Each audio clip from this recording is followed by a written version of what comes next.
personnalité de chacun correspond beaucoup à ce qui lui est donné comme explication de la vie, comme positionnement, donc comme vérité, ou comme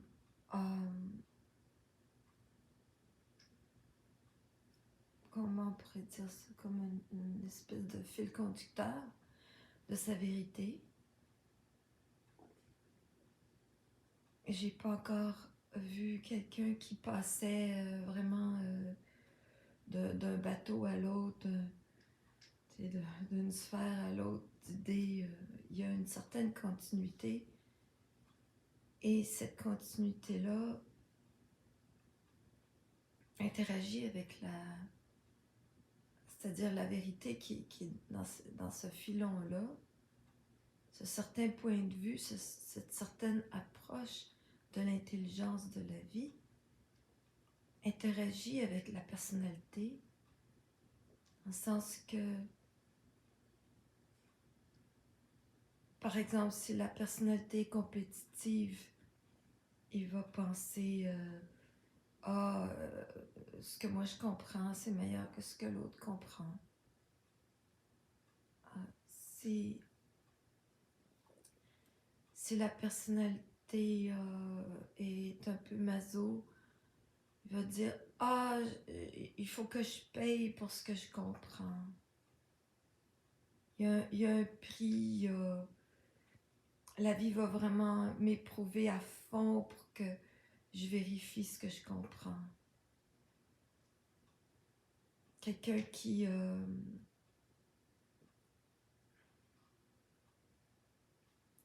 est très très introverti va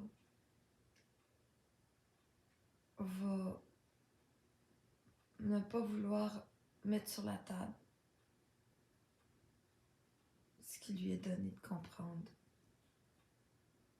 Et donc, c'est des exemples pour dire, puis il y a ceux aussi qui sont extrêmement affirmés et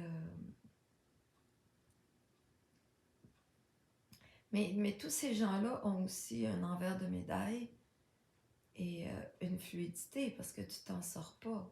Et puis c'est dans cette fluidité-là, dans le développement de la fluidité que tout se règle. Parce que par la fluidité, on fait virailler la médaille. On reste pas dans sa compétitivité ou son introversion ou son affirmation ou son côté masochiste, pour reprendre les exemples. On va permettre à la médaille de montrer son envers et donc l'introverti va s'affirmer et l'affirmé va s'introvertir. Et ces polarités-là vont se régler dans l'éclairage du filon d'explication sur les choses. Pour ça, je dis qu'il y a une interaction.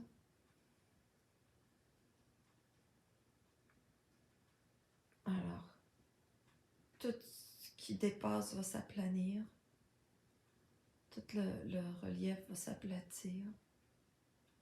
Et puis, la personne va se retrouver avec son petit lot d'intelligence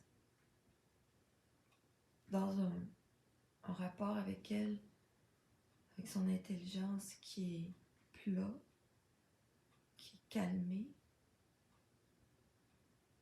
et par projection va se calmer de toutes les autres points de vue qui lui viennent par les autres, et il va pouvoir y avoir une juxtaposition ou un chevauchement, peu importe, je veux dire, il va pouvoir avoir communication entre les gens, parce que les gens étant centrés dans ce futur-là ne seront plus en comparaison et en narcissisme positif ou négatif, ou en identification à ce qu'il leur est donné de comprendre. Parce que toute identification a une forme, fut cette forme notre filon d'intelligence. Toute identification à une forme est vouée à créer de la souffrance. Alors, ça disparaît doucement. Et puis là, les dialogues de sourds entre nous, qui ont été importants dans un tout premier temps, qui auront cédé à un début d'écoute et d'intérêt, de capacité d'observation neutre du discours des uns et des autres, dans un deuxième temps,